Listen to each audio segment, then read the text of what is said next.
कैसे हैं आप सब? ठीक ठाक हैं? अब जैसा कि हमने सीखा था कि रूहुल कुद्स का नुज़ूल हुआ, गैर ज़ुबानें आई, एक स्टेज खुदा की तरफ से सेट किया गया, खुदा की तरफ से स्टेज एक सेट किया गया, एक इंट्रोडक्शन दिया गया। और आखिर ये इंट्रोडक्शन, ये स्टेज था किस लिए? मेन इवेंट क्या था? रूहुल कुद्स के नुज़ूल के बाद मेन इवेंट क्या था? मेन इवेंट हम 14वीं आयत से देखते हैं। दूसरे बाब की 14वीं आयत को पढ़ूंगा। यहां पर लिखा है, लेकिन पतरस उन 11 के साथ खड़ा हुआ और अपनी आवाज बुलंद करके लोगों से कहा कि ए यहूदियों और ए यरूशलेम के सब रहने वालों, ये जान लो और कान लगाकर मेरी बातें सुनो। मेन इवेंट क्या है? मेन इवेंट है पतरस का वो सरमन, वो पहला सरमन जो कि नए अहदनामे में कलीसिया के जन्म के बाद दिया गया। ये पहला सरमन था और इससे क्या आगाज हुआ? 120 के बाद बाकी लोगों की शमूलियत का आगाज होता है, उस प्रोसेस का आगाज होता है। सो ये जो सरमन है, इसको समझना हमारे लिए बहुत ज़्यादा अहम है, क्योंकि ये एक मॉडल सरमन है, ये एक मॉडल सरमन है, ये एक मॉडल प्रीचिंग है। हमारे लिए ये एक खाका मुहैया करता है, हमें बताता है कि हमारे जो पैगामात हैं, हमारी जो मुनादी है, हमारे जो सरमन है, वो किस तरीके से डिज़ाइन होने चाहिए, किस तरीके से डिज़ाइन होने चाहिए। और हर सरमन की तरह इसके भी 3 हिस्से हैं। सबसे पहले क्या, कौन सा हिस्सा है? इंट्रोडक्शन का। और दूसरा मेन थीम है या मेन उसका जो सबक है वो है। और तीसरे नंबर पर एक अपील है। हम इन तीनों हिस्सों को बारी बारी देखेंगे। लेकिन एक बात पर अगर आप गौर करें कि पुराना अहदनामा हो या नया अहदनामा हो, खुदा का अपने कलाम की तरवीज के लिए, लोगों तक पहुंचने के लिए सबसे इफेक्टिव जरिया कौन सा रहा है? प्रीचिंग का, प्रीचिंग का, मुनादी का। नबी क्या करते थे? मुनादी किया करते थे, वो बताया करते थे, वो सिखाया करते थे पुराने अहदनामे में। और नए अहदनामे में आप क्या पैटर्न देखते हैं? रसूल क्या करते हैं? प्रीच करते हैं, मुनादी करते हैं, बताते हैं, सिखाते हैं, रीजनिंग करते हैं, दलीलें देते हैं। कलाम मुकद्दस की जो इंटरप्रिटेशन है, जो उसका सियाको सबाक में उसका जो मतलब है, उसको वो बताते हैं, एक्सप्लेन करते हैं। जोश से नहीं बल्कि रीजनिंग से, लॉजिक से, इमोशन से नहीं बल्कि माइंड से। पौलुस रसूल क्या किया करता था? लिखा है कि वो हर सब्बत को जाकर उनसे बहस किया करता था, उनको कायल किया करता था। ये जो लफ्ज़ कायल है, जो परसुएशन है, ये आपको बार बार अमाल की किताब में मिलेगा, क्योंकि प्रीचिंग होती है हमेशा इसी तरीके से। आपको अगले शख्स के जहन को तैयार करना पड़ता है, उसे समझाना पड़ता है, उसे ज़हनी तौर पर कायल करना पड़ता है कि जो आप कह रहे हैं वो क्या है? सच है। आपको उसे यीशु मसीह की, खुदा की हकीकत, उसकी निजात के मंसूबे के बारे में समझाना पड़ता है, उसको दलीलें देनी पड़ती हैं, उसके साथ बहस करनी पड़ती है, ताकि वो अपनी अक्ल से, अपने शऊर से इस बात को तस्लीम करे कि ये आदमी जो बोल रहा है वो क्या है?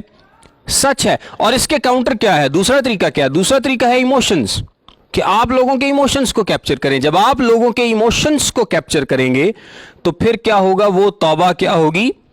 वक्ती होगी, वक्ती होगी। लोग एक मौजज़ा देखेंगे, वो उसको देख के तौबा कर लेंगे और बाद में वैसे के वैसे ही होंगे। जब रीजनिंग नहीं होगी, जब लॉजिक नहीं होगी, कलाम की इंटरप्रिटेशन नहीं होगी, पुराने और नए अहदनामे से आप साबित नहीं करेंगे अपनी बात को, कलाम की तशरीह नहीं करेंगे, तो अगले बंदे का जहन उसको कबूल नहीं करेगा। वक्ती तौर पर वो इमोशन से, अपने जज्बात से उसको कबूल तो कर लेगा, लेकिन जैसे ही वो जज्बात जाएंगे, उसके सारे एहसासात भी खत्म हो जाएंगे। लेकिन अगर आप उसको कायल कर लेते हैं, अगर आप उसको परसुएड कर लेते हैं, अगर आप उसको समझा लेते हैं, लॉजिक देते हैं, आर्ग्यू करते हैं, रीजनिंग करते हैं, तो फिर क्या होगा? ये लॉन्ग टर्म असर होगा, ये लॉन्ग टर्म असर होगा। उसको समझ आएगी, वो अपने जहन से सोचेगा, उसके सवाल होंगे, वो सवाल क्लियर होते चले जाएंगे, और आहिस्ता आहिस्ता क्या होगा कि इंसान खुदा की तरफ आ जाएगा, तौबा कर लेगा, मसीह को समझ लेगा, मसीह को समझ लेगा। आप देखें, यही पौलुस रसूल का तरीकाकार था। वो क्या करता था? वो हर जगह पर जाकर बहस करता था, रीजनिंग करता था, लॉजिक देता था, कायल करता था। पतरस इस पहले सरमन में क्या कर रहा है? पतरस को इंट्रोडक्शन खुदा की तरफ से एक बेहतरीन इंट्रोडक्शन मिला है। ये सबको नहीं मिलता, सबको इस तरह का इंट्रोडक्शन नहीं मिलता। सरमन के लिए आपको इंट्रोडक्शन देना पड़ता है, एक स्टेज सेट करना पड़ता है, खुद से इंट्रोडक्शन देना पड़ता है। मिसाल के तौर पर अगर कोई बड़ा जल्जला आ जाए और उसके बाद कोई मुनादी करना वहाँ पर शुरू कर दे, तो बहुत सारे लोग सुनने पर राजी हो जाएंगे, क्योंकि उसको एक बना बनाया इंट्रोडक्शन मिल गया है। पतरस को एक स्टेज रूहुल कुद्स की तरफ से सेट करके दिया गया था। यहां पर हुआ क्या कि आसमान से आवाज आती है, वो लोगों को इकट्ठा करती है, गैर जुबानें मिलती हैं, तरह तरह की वो लोग जुबानें बोलते हैं, और ये सारे लोग हैरान हैं। उनको अब समझ नहीं आ रही कि ये क्या हुआ चाहता है, क्यों हुआ चाहता है। लोग अपने अपने अंदाजे लगा रहे हैं। वो परेशान है कि यार ये तो सारे हमारी बोली बोल रहे हैं।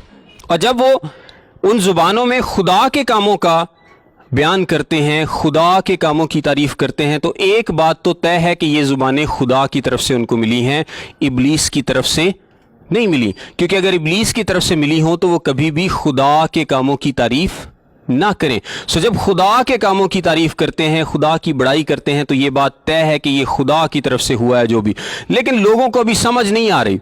कुछ लोगों ने अंदाज़ा लगा लिया कि ये ताज़ा मै के नशे में है, और कुछ लोग बिल्कुल वो हवास बाख्ता हैं, उन्हें कुछ भी समझ नहीं आ रही कि ये हुआ क्या चाहता है, क्या ये लोग कैसे इतनी जुबानें बोल सकते हैं, क्या ये कर रहे हैं। सो बेसिकली फिर पतरस उनको इसका मतलब बताता और समझाता है। उसके लिए स्टेज सेट है, पहला सरमन देने के लिए, पहला वाज देने के लिए, पहली मुनादी और पहली दावत के लिए स्टेज को मुकम्मल तौर पर रूहुल कुद्स की तरफ से सेट किया गया है। और अब पतरस क्या करेगा?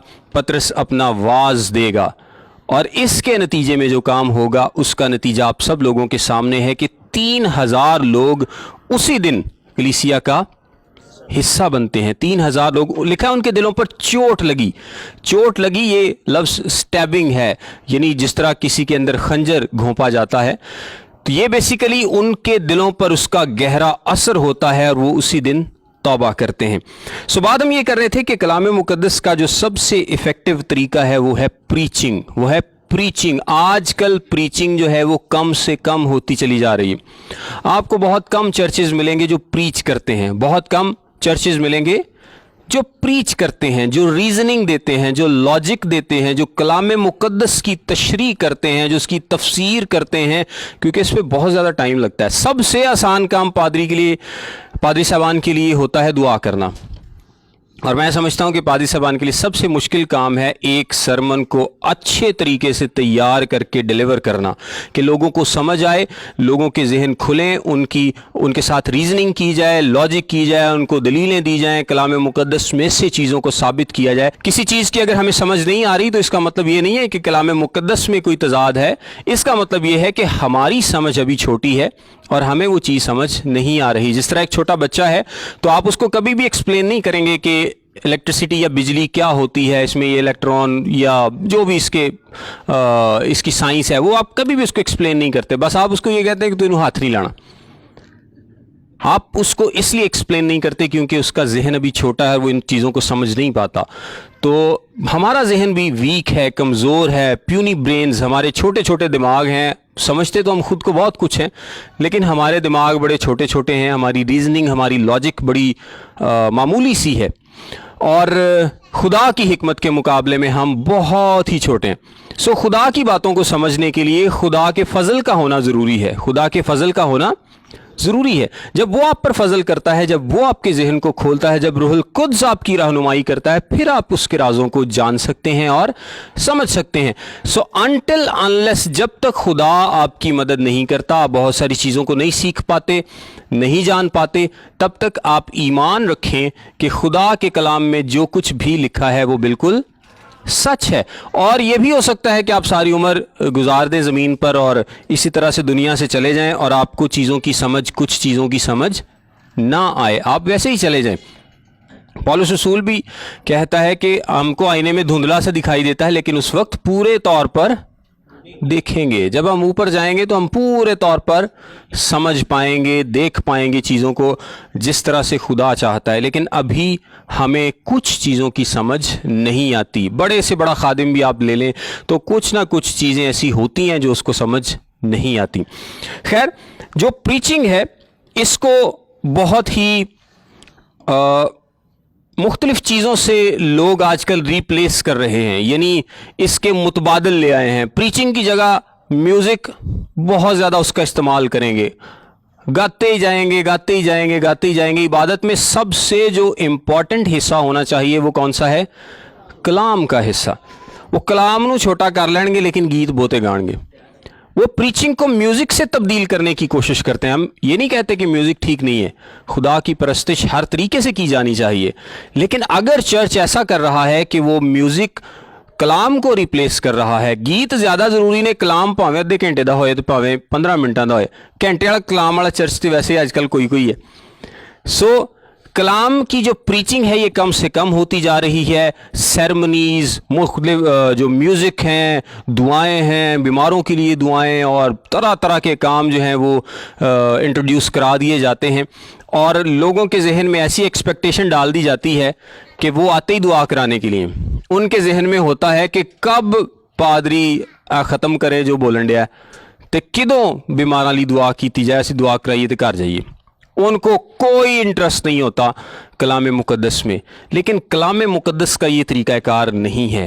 प्रीचिंग कलाम मुक़द्दस का तरीक़ाकार है।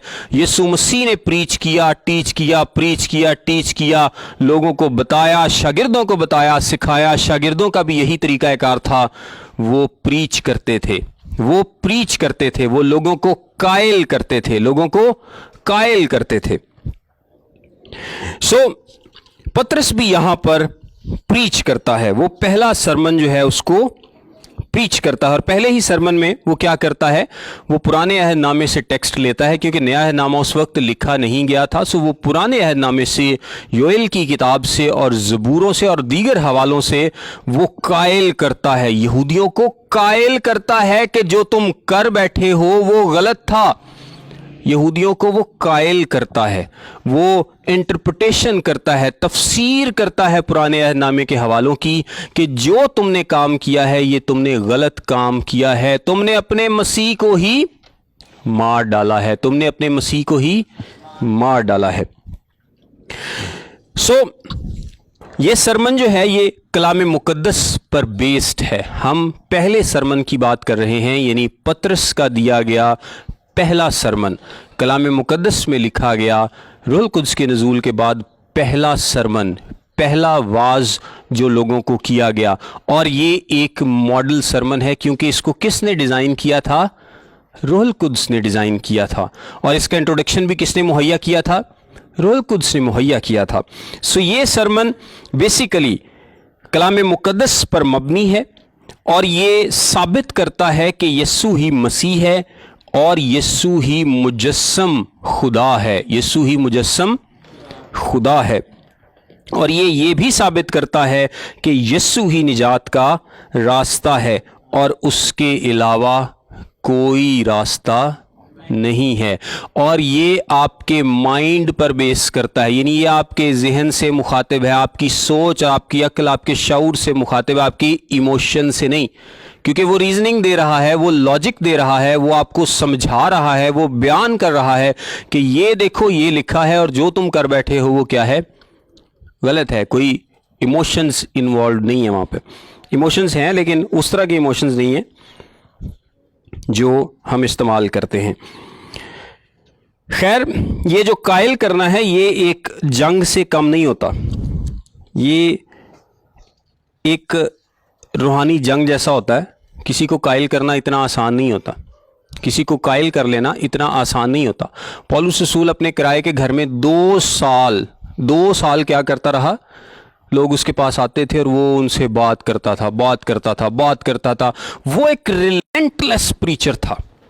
आप देखें, एक ट्रेडिशन है, एक रिवायत है कि पौलुस रसूल 2 सालों तक लिखा गया है, कलाम मुक़द्दस में नहीं लिखा, लेकिन रिवायत है कि 2 साल तक पौलुस रसूल 5वें घंटे से 10वें घंटे तक, यानी रोज़ 5 घंटे लोगों के साथ कलाम की बातें करता था, प्रीच करता था, उनको पुराने अहदनामे से सिखाता था।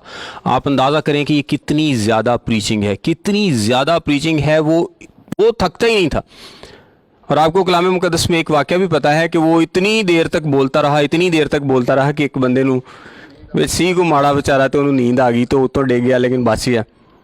तो इतनी ज़्यादा वो प्रीचिंग करता था। वो इबादत खानों में चला जाता था, वो सब्बत के रोज़ इबादत खानों में जाता था, क्योंकि इबादत होती ही सब्बत को थी, इतवार तो नहीं था उस वक्त। कुछ लोग इसको भी एक मौजू बना लेते हैं कि देखें पौलुस रसूल सब्बत के दिन इबादत खानों में जाया करता। भाई जिस दिन इकट्ठा होगा तो उसी दिन जाएगा ना। इस्लामी कंट्री में आपने प्रीचिंग करनी है तो जुमे को ही जाएंगे मस्जिद में, अगर आपको जाने दें तो। इतवार को तो नहीं जाएंगे, वो बंद होगी उस दिन। सो पौलुस बहुत ज़्यादा मेहनत करता था, वो जाता था, समझाता था। बाकी शागिर्द भी यही काम किया करते थे, लोगों को समझाते थे और कायल करते थे। सो ये एक रूहानी जंग की तरह है, ये इंटेलेक्चुअल जंग की तरह है, एक दिमागी जंग की तरह। किसी को समझाना इतना आसान नहीं है, उसके लिए पहले आपके खुद के कॉन्सेप्ट क्लियर होना बहुत ज़रूरी हैं। इसीलिए आप सब हमारे साथ मिलकर कलाम मुक़द्दस को यहाँ सीखने आते हैं, ताकि आप इस काबिल हो सकें, हम सब इस काबिल हो सकें कि हम कलाम मुक़द्दस को बयान कर सकें। हम जब किसी से बात करें, हम जब किसी के साथ शेयर करते हैं कलाम मुक़द्दस को, तो ऊपरी ऊपरी बातें ना करें। सिर्फ लोगों को ये ना कहिए कि जी तौबा कर ला वरना जहन्नम से जाएंगे, सीधा ही सड़ेंगे आग से।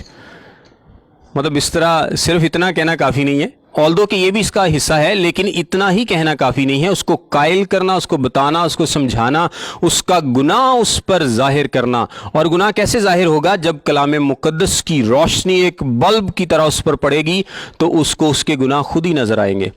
और फिर गुनाहगार क्या करता है? गुनहगार पशेमान होता है कि वो कितना ज़्यादा गुनहगार है। जब कलाम की रोशनी उस पर पड़ती है तो फिर उसको अपना आप नज़र आता है कि वो कितना ज़्यादा गुनहगार है और वो तौबा करता है। सो इस सरमन के 3 हिस्से हैं। सबसे पहला हिस्सा जो है वो इंट्रोडक्शन है, दूसरा हिस्सा थीम का है और तीसरा हिस्सा अपील का है। इंट्रोडक्शन हमने देखा कि रूहुल कुद्स ने एक बेहतरीन इंट्रोडक्शन पतरस को मुहैया किया कि आसमान से एक वाक़या हुआ, मफ़ाकुल फ़ितरत एक वाक़या हुआ, एक ऐसा वाक़या कि उनके जहन बौखला गए हैं, उनको बिल्कुल समझ नहीं आ रही कि ये सब क्या है। सो पतरस खड़ा होता है और वो कहता है, अब यहूदी रब्बी जो थे वो कैसे कलाम करते थे, कैसे सिखाया करते थे? बैठकर। जो यहूदी रब्बी हैं उनका स्टाइल क्या हुआ करता था कि वो बैठ जाते थे और लोगों को सिखाया करते थे। लेकिन पतरस यहाँ पर क्या लिखा है? खड़ा हुआ और ऊंची आवाज़ में, ताकि सब लोगों तक, हज़ारों लोग वहाँ पर मौजूद हैं, सब लोगों तक आवाज़ जा सके। सो ये तो है खैर एक फ़िज़िकल रियलिटी है प्रीचिंग की, कि आपका जो कलाम है, आपका जो मैसेज है, वो आपके अपने ख्याल नहीं होने चाहिए। हमने देखा कि वो कलाम मुक़द्दस पर बेस्ड होना चाहिए। मेरे ख्याल से, मेरा ओपिनियन ये है, मैं ये सोचता हूँ, इस तरह की बातें नहीं होनी चाहिए। आपका जो सरमन है, आपका जो कलाम है, वो अथॉरिटेटिव होना चाहिए, बाइख्तियार होना चाहिए। उसमें वो इख्तियार होना चाहिए जो रूहुल कुद्स आपको देता है, खुदा का कलाम आपको देता है। जब आप कलाम की बात कर रहे हैं तो आप उसको कॉन्फिडेंस और इख्तियार के साथ करें। डर डर के कलाम की बात आप ना करें, क्योंकि वो इख्तियार कलाम प्रीचर को देता है कि वो इख्तियार के साथ बात करता है। सो पतरस सबसे पहले कहता है कि ये जो तुम देख रहे हो, ये तुम्हारा अंदाज़ा गलत है। ये ताज़ा मै के नशे में नहीं है, क्योंकि अभी तो पहर ही दिन चढ़ा है। पहर ही दिन का क्या मतलब है? वो पहले पहर को गिनते थे 6 से 9, सुबह के पहले पहर को 6 से 9। और ये कहता है कि अभी तो तकरीबन 9 बजे हैं सुबह के, अभी तो सुबह के तकरीबन 9 बजे हैं। और यहूदी जो हैं, ये रिवायत के मुताबिक बहुत ही केयरफुल थे कि सुबह सवेरे ये जो मैं है या शराब या जो भी आप इसको कह ले, वो नशा नहीं पिया करते थे। सुबह सवेरे वो नहीं पिया करते थे, ताकि क्योंकि सुबह और ख़ास तौर पर जो सब्बत या ईदों के रोज़ हुआ करते थे, और ये तो पेंतिकोस्त का दिन है, उसमें वो صبح کو یہ نہیں پیا کرتے تھے. سو وہ ایک ہی بات کہہ کے اس بات کو, اس ریزن کو ختم کر دیتا ہے, کیونکہ ابھی تو پہر ہی دن چڑھا ہے. کوئی لوگ اس سے بحث تو نہیں آگے سے کرتے کہ نہیں تو غلط کہہ رہا ہے, کیونکہ سب کو پتا ہے کہ ابھی تو دن سٹارٹ ہوا اور ابھی لوگوں نے نہیں پی ہوگی, کیونکہ یہ لوگوں کا طریقہ ہی نہیں ہے صبح صبح پینے کا. سو اس کو زیادہ اس کو ایکسپلین کرنا نہیں پڑتا. وہ کہتا ہے کہ ابھی تو پہر ہی دن چڑھا ہے. بلکہ یہ وہ بات ہے جو یوئیل نبی کی معرفت کہی گئی ہے. خدا فرماتا ہے کہ آخری دنوں میں ایسا ہوگا کہ میں اپنے روح میں سے ہر بشر پر ڈالوں گا, اور تمہارے بیٹے اور تمہاری بیٹیاں نبوت کریں گی, اور تمہارے جوان رویا اور تمہارے بڈھے خواب دیکھیں گے. پطرس فوراً اس واقعے کو وہ ایکسپلین کرتا ہے کہ جو تم اندازہ لگا رہے ہو یہ ایسا نہیں ہے, اور فوراً اس کو کس سے کنیکٹ کر دیتا ہے؟ یوئیل کی نبوت سے, پرانے عہد نامے سے فوراً اس کو کنیکٹ کر دیتا ہے. اب یہ دیکھیں, یہ کنیکشن بڑا زبردست ہے. یہاں پر کیا لکھا ہے؟ آخری دنوں میں ایسا ہوگا. یہاں پر ایک بڑا ہی امپورٹنٹ پوائنٹ جو سمجھنے کے لیے ہے کہ پطرس نے اس بات کا اعلان کر دیا ہے کہ آخری دن شروع ہو چکے ہیں. پطرس نے اس بات کا اعلان کر دیا کہ آخری دن شروع ہو چکے ہیں. آخری دنوں میں ایسا ہوگا. کب ایسا ہوگا کہ روح القدس نازل ہوگا؟ آخری دنوں میں. سو اس کا کیا مطلب ہے کہ آخری دن شروع ہو چکے ہیں, اور آج تک یہ آخری دن جاری ہیں. یہ جو بیچ کا عرصہ ہمیں دیا گیا ہے, جو چرچ ایج ہے, ہم نے پہلے بھی سیکھا تھا کہ یہ جو چرچ ایج ہے یہ ہڈن ٹروتھ تھا, ایک بھید کے طور پر اس کو بیان نہیں کیا گیا تھا پرانے عہد نامے میں, اور یہ بھید نئے عہد نامے میں کھولا گیا ہے. سو جو آخری دن ہے اس کا آغاز ہو چکا ہے. آخری دن کا آغاز کیسے ہوگا؟ روح القدس کے نزول سے. اور آخری دنوں کا اختتام کیسے ہوگا؟ ججمنٹ سے, ہولناک عدالت سے. ہولناک 20ویں آیت میں, یہ یوئیل کا ہی وہ پورا پیسج پڑھ رہا ہے, بلکہ میں اس کو پڑھ دیتا ہوں 18ویں آیت سے. بلکہ میں اپنے بندوں اور اپنی بندیوں پر بھی ان دنوں میں اپنے روح میں سے ڈالوں گا, اور وہ نبوت کریں گی, اور میں اوپر آسمان پر عجیب کام اور نیچے زمین پر نشانیاں یعنی خون اور آگ اور دھوئیں کا بادل دکھاؤں گا. سورج تاریک اور چاند خون ہو جائے گا, پیشتر اس سے کہ خداوند کا عظیم اور جلیل دن آئے. اور یوں ہوگا کہ جو کوئی خداوند کا نام لے گا نجات پائے گا. یوئیل کا پیسج جو پطرس نے پڑھا ہے یہ شروع کہاں سے ہوا ہے؟ روح القدس کے نزول سے, اور ختم کہاں پر ہوا ہے؟ خداوند کے ہولناک دن سے. تو یہ دن کون سے ہیں؟ یہ آخری دن ہے, یعنی روح القدس کے نزول سے لے کر خداوند کے ججمنٹ ڈے تک, عدالت کے دن تک کے جو دن ہے یہ آخری دن ہے, اور ان کا آغاز ہو چکا. ان کا آغاز ہو چکا ہے. یہودیوں کے نزدیک ان دنوں کا آغاز تب ہونا تھا جب مسیح نے آنا تھا. جب مسیح نے آنا تھا. اب پطرس اپنے کیا پوائنٹ کو پروف کرنا چاہ رہا ہے؟ پطرس بیسیکلی یہ پوائنٹ کو پروف کرنا چاہ رہا ہے کہ یہ جو تم دیکھ رہے ہو یہ خدا کی طرف سے مقرر تھا کہ ایسا ہو, اور جب ایسا ہوا ہے تو اس کا کیا مطلب ہے کہ مسیح آ چکا ہے, مسیح آس پاس ہے, مسیح آ چکا ہے, کیونکہ یہ پروفیسی مسیح کے ساتھ کنیکٹڈ ہے. یہ پروفیسی مسیح کے ساتھ کنیکٹڈ ہے. لیکن اس کے درمیان کا جو ٹائم ہے وہ کس لیے ہے؟ وہ مجھے اور آپ کو دیا گیا ہے تاکہ ہم نجات پا سکیں, ہم بچ سکیں, ہم رہائی پا سکیں, ہم اپنے گناہوں سے مکمل طور پر چھٹکارا پا سکیں. اور یہ جو بیچ کا ٹائم ہے یہ آخری دنوں کا, غور سے اس کو سمجھیے گا, آخری دنوں کا آغاز ہو چکا. آخری دنوں کا آغاز ہو چکا, اور آخری دنوں کا اختتام کب ہے؟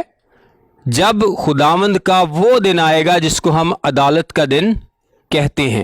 اس کے جو بیچ کا ٹائم ہے وہ مجھے اور آپ کو دیا گیا ہے تاکہ ہم اس پر ایمان لا کر نجات پا سکیں. پطرس یہاں پر یہودیوں کو کیا پروو کر رہا ہے کہ جب ان دنوں کا آغاز ہو چکا ہے, اور چونکہ ان دنوں کا آغاز مسیح کی آمد کے ساتھ ہونا تھا, تو اس کا مطلب ہے کہ مسیح آس پاس ہے, مسیح آ چکا ہے. اس کے آگے وہ کیا کہتا ہے؟ اے اسرائیلیو سنو. اب پرانے عہد نامے سے اس نے ایک پیسج کو ایکسپلین کیا. ہم بہت زیادہ اس کی ڈیٹیل میں نہیں جا سکتے ٹائم کی وجہ سے, لیکن میں آپ کو بتا رہا ہوں کہ اس نے پرانے عہد نامے سے ایک پیسج کو ایکسپلین کیا ہے, اور اس پیسج کے بعد سیدھا وہ کس پر آ گیا ہے؟ یسوع مسیح پر. یسوع مسیح پر, کیونکہ آپ کا جو سرمن ہوتا ہے, آپ کی جو منادی ہوتی ہے, آپ کا جو پیغام ہوتا ہے, اس کی مین تھیم ہمیشہ یسوع مسیح کی بڑائی ہوتی ہے, یسوع مسیح کا بیان ہوتا ہے, یسوع مسیح کو بیان کرنا ہوتا ہے. آپ جہاں سے مرضی انٹروڈکشن لیں, جس طرح کا مرضی انٹروڈکشن لیں, آپ کا مین تھیم ہمیشہ یسوع مسیح ہوگا, ہمیشہ یسوع مسیح ہوگا. آپ کے کلام کی منادی کا, آپ کی پریچنگ کا ہمیشہ مقصد جو ہے, مین تھیم, جو مین باڈی ہے, وہ کیا ہوگا؟ ایگزالٹنگ کرائسٹ, یسوع مسیح کی بڑائی, یسوع مسیح کو ایکسپلین کرنا. اور اینڈ میں آپ کیا کرتے ہیں؟ ہمیشہ لوگوں کو دعوت دیتے ہیں کہ یسوع مسیح کو قبول کریں. اچھا, وہ کہتا ہے کہ اے اسرائیلیو یہ باتیں سنو کہ یسوع ناصری ایک شخص تھا جس کا خدا کی طرف سے ہونا تم پر ان معجزوں اور عجیب کاموں اور نشانوں سے ثابت ہوا جو خدا نے اس کی معرفت تم میں دکھائے, چنانچہ تم آپ ہی جانتے ہو. اب پطرس نے اس 3 حصوں میں اپنے سرمن کو, یہاں پر اس کی جو مین تھیم ہے یسوع مسیح سے متعلق, اس کو 3 حصوں میں تقسیم کیا ہے. 3 حصوں میں تقسیم کیا ہے. یسوع مسیح کی زندگی, یسوع مسیح کی موت اور یسوع مسیح کا جی اٹھنا. یسوع مسیح کی زندگی, یسوع مسیح کی موت, یسوع مسیح کا جی اٹھنا. اور چوتھے نمبر پر یسوع مسیح کی ایگزالٹیشن یا اس کا آسمان پر جانا. اور 5ویں نمبر پر, آپ سب مین پوائنٹ 3 ہے لیکن 2 پوائنٹ آپ اس کے ساتھ ایڈ کر سکتے ہیں. 5ویں نمبر پر اس کی واپسی, اس کی دوسری آمد.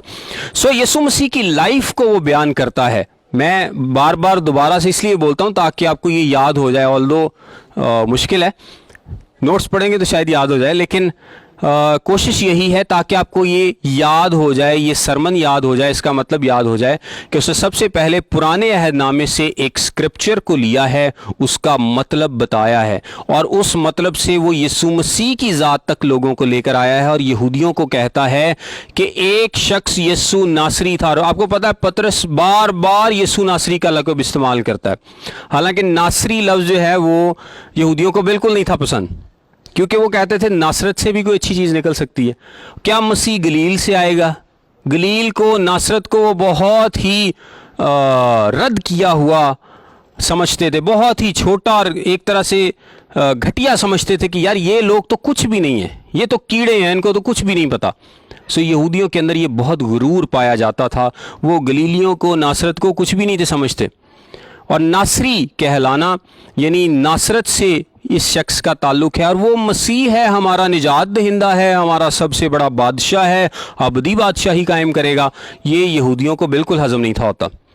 اسی لیے تو آپ کلام مقدس میں بار بار دیکھتے ہیں کہ وہ آپس میں بحث کرتے ہیں کہ کیا گلیل سے کوئی نبی آ سکتا ہے, کیا ناصرت سے کوئی اچھی چیز نکل سکتی ہے. لیکن پطرس بار بار یسوع مسیح کو, آگے بھی آپ اعمال کی کتاب میں دیکھیں گے, وہ ناصری کہہ کر مخاطب کرتا ہے کہ یسوع ناصری, یسوع ناصری یعنی جو تم سوچتے ہو ویسا نہیں ہے, تمہاری سوچوں کے مطابق ایسا نہیں ہے کہ یسوع مسیح آئے اور انہوں نے کہا کہ جی آؤ فقیو فریسیو, بڑے اچھے لوگ ہو تم, سارے مل کر رومیوں کے خلاف اعلان جنگ کرتے ہیں اور سارے مل کر حکومت کریں گے. یسوع مسیح نے ایسا تو نہیں کیا. یسوع مسیح آئے اور ان روحانی مغروروں کو, جو کہ اپنے غرور میں اس بات کا شکار تھے کہ ہم کوئی بڑے ہی اسپیشل لوگ ہیں اور ہمارا تو خدا سے کوئی ڈائریکٹ واسطہ ہے, کوئی ڈائریکٹ ہی لنک ہے, بلکہ ایک خادم تو کہتے ہیں کہ یہ جو فقی فریسی تھے یہ تو تثلیث میں ویکینسی ڈھونڈ رہے تھے کہ تثلیث کے اندر کوئی ویکینسی ہو تو ہم وہاں پر اپلائی کریں, اتنے اپنے آپ کو پاک سمجھتے تھے. اور یسوع مسیح جب آتے ہیں تو ان کو بار بار کیا کہتے ہیں؟ متی 23 باب میں کیا آپ پڑھتے ہیں؟ تم گنہگار ہو, تم گنہگار ہو, تم گنہگار ہو, تم ان قبروں کی مانند ہو جو اوپر سے تو اچھی دکھائی دیتی ہیں لیکن اندر لوٹ سے بھری ہیں. یسوع مسیح نے ان کو بہت زیادہ ڈانٹا, بہت زیادہ تنبیہ کی, اور ان کی اصلی شخصیت جو تھی, اصلی جو چہرہ تھا, وہ سب لوگوں کو دکھایا, حالانکہ وہ اپنے آپ کو بہت ہی بڑا اور راست باز سمجھتے تھے. پطرس اب اس سے آگے کیا کہتا ہے کہ جس کا خدا کی طرف سے ہونا تم پر ان معجزوں اور عجیب کاموں اور نشانوں سے ثابت ہوا جو خدا نے اس کی معرفت تم میں دکھائے, چنانچہ تم آپ ہی جانتے ہو. 3 چیزوں کا ذکر کرتا ہے پطرس, معجزوں, عجیب کاموں اور نشانوں کا. میں نے آپ کو بتایا کہ پطرس 3 مین چیزیں بیان کرے گا: یسوع مسیح کی لائف, یسوع مسیح کا मरना, उसका जिंदा होना, और वो हर पॉइंट से साबित करेगा कि यीशु ही मसीह है। इन तीनों चीजों को साबित करने के लिए सबसे पहला पॉइंट पतरस ने क्या लिया है? यीशु मसीह की जिंदगी, कि किस तरह से यीशु की जिंदगी साबित करती है कि वो खुदा की तरफ से था। और उसके लिए तीन चीजें, तीन सबूत वो कौन से देता है? मोजज़ों, अजीब कामों और निशानों। मोजज़ों, अजीब कामों और निशानों। मोजज़े क्या होते हैं? मफाकुल फितरत चीजें जो इंसान की समझ में नहीं आती। अजीब कामों जो इंसान के लिए अजीब हैं, उनके लिए हैरान कुन हैं। और तीसरी चीज कौन सी है? निशान। यानी यीशु मसीह के जितने भी मौजज़ात थे वो किसी न किसी स्पिरिचुअल रियलिटी की तरफ हमेशा इशारा करते थे। वो किसी न किसी चीज़ की तरफ इशारा करते थे, किसी न किसी रूहानी रियलिटी की तरफ इशारा करते थे। और निशान क्या होता है? निशान हमेशा वो चीज़ होती है जो किसी दूसरी चीज़ की तरफ पॉइंट आउट करती है। अगर यहाँ पर लिखा है कि लाहौर उस तरफ है, तो आप कभी भी निशान से जाके निशान के पास जाकर नहीं बैठ जाएंगे, बल्कि आप निशान को देखेंगे कि ये लाहौर की तरफ इशारा कर रहा है, लाहौर असल चीज़ है, आपने वहाँ पर जाना है। सो इसी तरह जो निशान हैं वो किसी और चीज़ की तरफ इशारा करते थे। यीशु मसीह की ज़िंदगी में होने वाले तमाम मोजज़ात स्पिरिचुअल रियलिटीज़ की तरफ इशारा करते थे, उसके मसीह होने की तरफ, उसके इलाही होने की तरफ इशारा करते थे। वो क्रिएशन के मिरेकल करता था। उसने पानी को मैं जब बनाया तो क्या किया? क्रिएट किया मैं को। आपको पता, उन्होंने पूरा उनको लबालब भर दिया था, वो जो ड्रम थे उसमें कोई जगह खाली नहीं थी। लेकिन क्या हुआ? मैं क्रिएट हो गई। जिनकी आंखें नहीं होती थी वो आंखें क्रिएट करता था, टांगें नहीं होती थी वो टांगें क्रिएट कर देता था। Creative miracles. उसने हवा और पानी को कंट्रोल किया, उसने हर चीज को कंट्रोल किया, उसने हर चीज को कंट्रोल किया। वो आप कुदरत में उसके मोजज़ात देखते हैं, उसके क्रिएटिव मिरेकल्स देखते हैं। आप उसके मोजज़ात को जब एनालाइज करते हैं तो आपको हर डायमेंशन मिलेगी जो ये जाहिर करती है कि यीशु मसीह इलाही है, यीशु मसीह खुदा है, यीशु मसीह मुजस्सम खुदा है। और वो क्या कहता है कि खुदा ने इन सारी बातों से साबित किया कि वो इलाही है और वो मसीह है। किसने साबित किया? खुदा ने। क्योंकि यहूदी किस पर ईमान रखते हैं? खुदा पर। यहूदी खुदा को मानते हैं, खुदा पर ईमान रखते हैं। वो कहता है कि यही खुदा है जिसने उन तमाम मोजज़ात से, उसकी ज़िंदगी में होने वाले तमाम कामों से साबित किया कि यही मसीह है। क्योंकि अब जो तुम देख रहे हो कि ये गैर ज़ुबानें बोल रहे हैं, खुदा का रूह नाजिल हुआ है, इसका मतलब क्या है? कि आखिरी दिनों का आगाज़ हो चुका है। आखिरी दिनों के आगाज़ का क्या मतलब है? कि मसीह आ चुका है, क्योंकि उसके बगैर आखिरी दिनों का आगाज नहीं होगा। और ये आखिरी दिन, अभी भी आखिरी दिन चल रहे हैं, और आखिरी दिन तब तक चलते रहेंगे जब तक खुदा वापस दूसरी आमद में आ नहीं जाता। सो यीशु मसीह की तरफ वो इशारा करता है कि एक शख्स यीशु नासरी, उसकी जिंदगी साबित करती थी, उसकी जिंदगी में होने वाले मोजज़ात साबित करते थे कि वो ही मसीह है। और साबित, और ये सब कुछ करवाया किसने था? खुदा ने। ये सब कुछ कौन कराता था?